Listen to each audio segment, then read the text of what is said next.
A continuación, entonces, vamos a escuchar al doctor Walter Miñolo. Él nos va a presentar lo nuevo y lo decolonial. El doctor Miñolo es doctor en semiótica y teoría literaria, académico, investigador, entre muchas cosas. Tiene publicaciones que se encuentran en historias locales, diseños globales, colonialidad, conocimientos subalternos y pensamiento fronterizo, y la idea de América Latina, la herida colonial y la opción de colonial. Doctor. Muchísimas gracias a todos ustedes por estar aquí. Gracias a ustedes por hacernos a todos estar aquí. Yo voy a empezar continuando un poco las palabras de Ricardo. Davos no es solamente un foro económico. Hace 2 o 3 años Davos inició Davos Universidad. Y la manera en que ellos anuncian Davos Universidad es que los libros más influyentes que se publican o se han publicado en los últimos 5 o 6 años son escritos por CEO, por television anchors, por artistas, por cómicos, por políticos. Es decir, este es uno de los enemigos, digamos, que nos está apareciendo en el horizonte, de modo que la opción descolonial tiene un espectro bastante amplio de trabajo, pongámoslo así, ¿no? Bueno, esto era un poco para ligar, ¿no? Lo que yo voy a proponerles hoy es simplemente... ¿Se escucha? Sí. Es una narrativa muy corta de cómo llegamos aquí. ¿Cómo hemos llegado a reunirnos los que estamos reunidos aquí en Bogotá en este momento, en esta ocasión? Y segundo, voy a hacer un pequeño mapa de conceptos y problemas fundamentales que afectan a las estéticas descoloniales y que se van evidentemente a debatir el mañana y pasado, que se han estado debatiendo antes y que se seguirán debatiendo en el futuro. Mi mapa va a ser simplemente para este momento muy particular, que es el evento. ¿Cómo llegamos aquí? ¿Cómo se originó esto? ¿Cuál fue el punto de originación? Hay varias trayectorias, es decir, no hay un solo punto.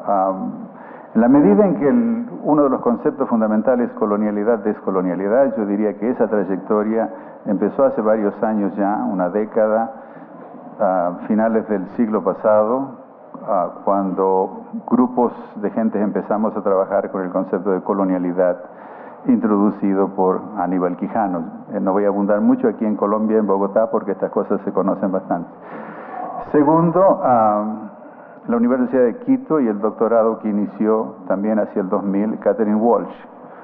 De ahí nos juntamos todos. Si estamos aquí los 4 es porque los 4 estuvimos en Quito durante distintos momentos y en distintas funciones. Y es magnífico ver, digamos, que la distrital está en tan buenas manos. Y es triste cuando ya alguien que tomó clase con uno es vicerrector, es que han pasado los años, ¿no? Pero en fin, esto es una anécdota transitoria que no tiene nada que ver con lo decolonial, tiene más que ver con lo personal, ¿no? Esta es una de las trayectorias, ahí nos juntamos todos, ahí, bueno, todos los que estamos aquí, Alex y otros y otras personas que van a estar circulando mañana, pero también el comercio, digamos así, el comercio intelectual entre Colombia y Quito y La Paz ha sido muy intenso en esta conversación sobre cuestiones de colonialidad en los últimos 10 años, ¿no? La otra trayectoria viene de Europa del Este. Y ¿cómo nos juntamos los andinos latinoamericanos con Europa del Este?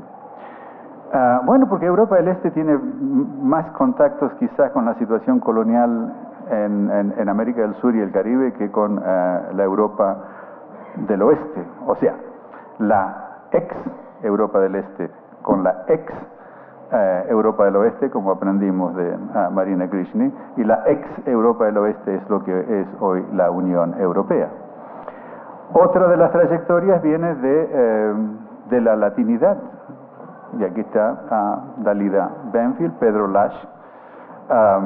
Entonces, en estas tres trayectorias en donde el concepto de colonialidad y de colonialidad se originó, el concepto de colonialidad se originó en América Latina, pero tuvo varias rutas de dispersión. Entonces, esta es más o menos la historia muy breve. Seguramente en los corrillos vamos a ir completando los capítulos que faltan. Entonces, lo que les quiero presentar hoy en los 20 minutos, 25 que me quedan, es que lo descolonial es algo distinto a lo nuevo en el sentido en que no intenta ser una superación de lo postmoderno o de lo altermoderno. Se sitúa en otro espacio. Entonces, el concepto de novedad de lo nuevo no cabe en lo decolonial, porque lo decolonial está proponiendo otras reglas del juego que desengancha. Ya apareció un libro, ya el concepto de desenganche, de linking está circulando. Es un concepto fundamental, pero que ya lo había dicho Fanon en Los Condenados a la Tierra. Decía Fanon: ¿qué hacemos? Basta ya de mirar y seguir a Europa. Tenemos otras muchas cosas que hacer. Sartre lo entendió muy bien, y en el prólogo que le hizo a Fanon, escribiéndole a los europeos, a los franceses mejor dicho, decían: presten atención, Fanon ya no nos está hablando a nosotros. Fanon estaba hablando a todo el mundo no europeo en Los Condenados de la Tierra. Entonces ahí es donde el concepto de lo descolonial funciona.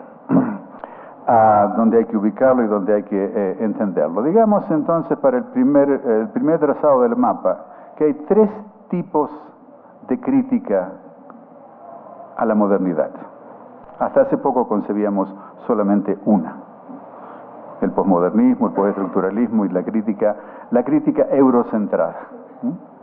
Hoy sí, la crítica eurocentrada es importante, sigue produciendo, como la posmodernidad y la altermodernidad. Ustedes estuvieron a Bourdieu la semana pasada o hace 2 semanas, pero ya Europa es una parte del gran planeta. Otra crítica a la modernidad es la desoccidental o la desoccidentalización. Y esto no lo voy a hablar no hay tiempo hoy, pero esto se ha originado en Asia del Este, en Taiwán, pero también en disidentes japoneses, y también está entrando en China y en ciertos sectores de Corea. Y la tercera crítica es la descolonial, y la descolonial, como ustedes saben, esta crítica se origina en África fundamentalmente, pero es durante la Guerra Fría, después de la conferencia de Bandung, después de donde se reúnen los países no alineados, donde el concepto de descolonización entra. Hay una larga historia en estos últimos 40 años, pero ahí es donde se... Entonces, lo que yo quiero que piensen ustedes es en la y en la corpopolítica del sentir, del hacer, del pensar. ¿Dónde son los cuerpos marcados geohistóricamente? No por la geografía, sino porque hay una geohistoria. Una geohistoria que está marcada por la modernidad, colonialidad. Entonces recuerden estos dos conceptos: puntos de originación y rutas de dispersión. La crítica eurocentrada a la modernidad europea se origina en Europa. Hay rutas de dispersión porque evidentemente Europa se expande y tenemos, digamos así, posmodernistas o altermodernistas. Lo podemos encontrar en Colombia, lo podemos encontrar en Argentina, lo podemos encontrar en Eslovenia y lo podemos encontrar en Estados Unidos.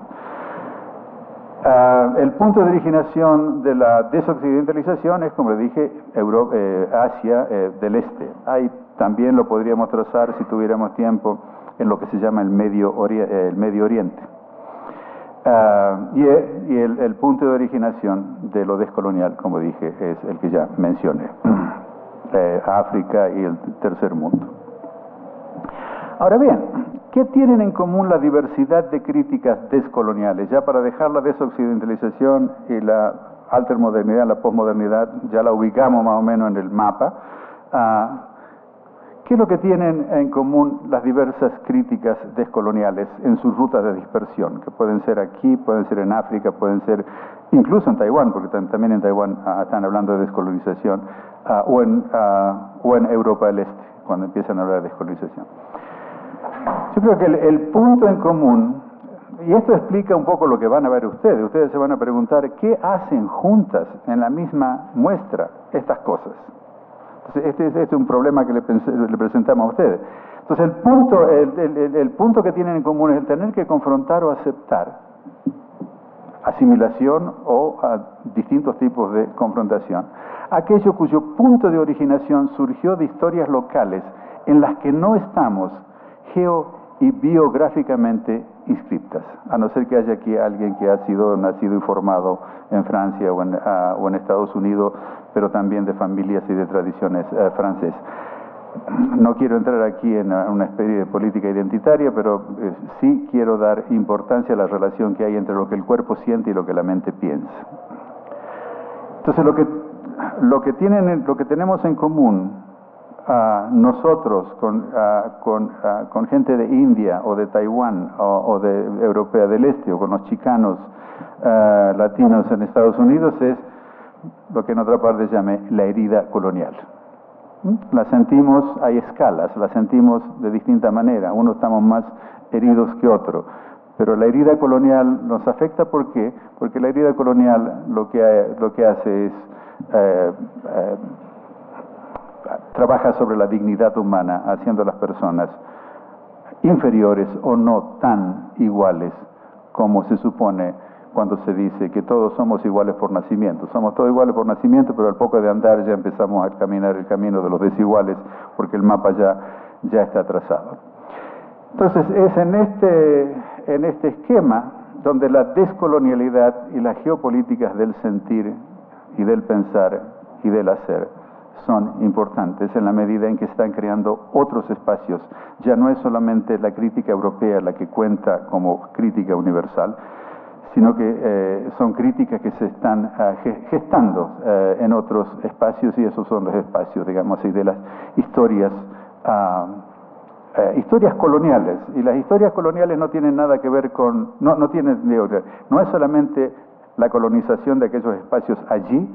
Hoy la historia de la colonización está en la inmigración, en todo el problema de la inmigración, que es uno de los grandes problemas de Europa.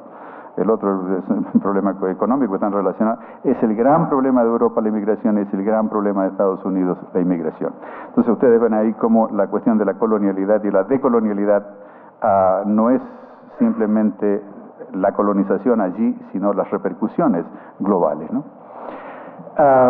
En este sentido, descolonialidad geopolítica del sentir, del pensar y del hacer, es como empezamos a pensar la cuestión de descolonizar la estética para liberar la aiestesis. ¿Qué quiero decir con esto?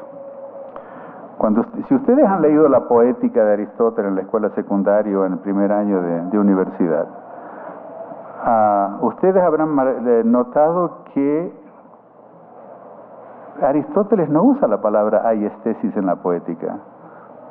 Usa mimesis, poiesis y catarsis.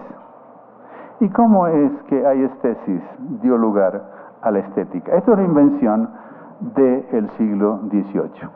Baumgarten, Kant, etc. El siglo XVIII que se apropia de la aiestesis, le pone reglas al sentir, al pensar, al hacer de cierto tipo.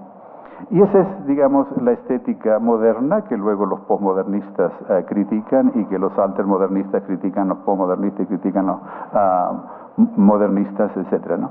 Entonces, descolonizar la estética para liberar la aiestesis quiere decir ya desengancharse de estas reglas que nos trazó Kant, pero que si ustedes leen observaciones sobre lo bello y lo sublime hoy, se van a dar cuenta de cómo esa reflexión sobre la estética está cargada de racismo, como decía hoy, que descalificó la aiestesis de la mayor parte del planeta. Estos son algunos de los problemas que están involucrados en lo que estamos pensando, haciendo, tratando de desarrollar. Entonces, la muestra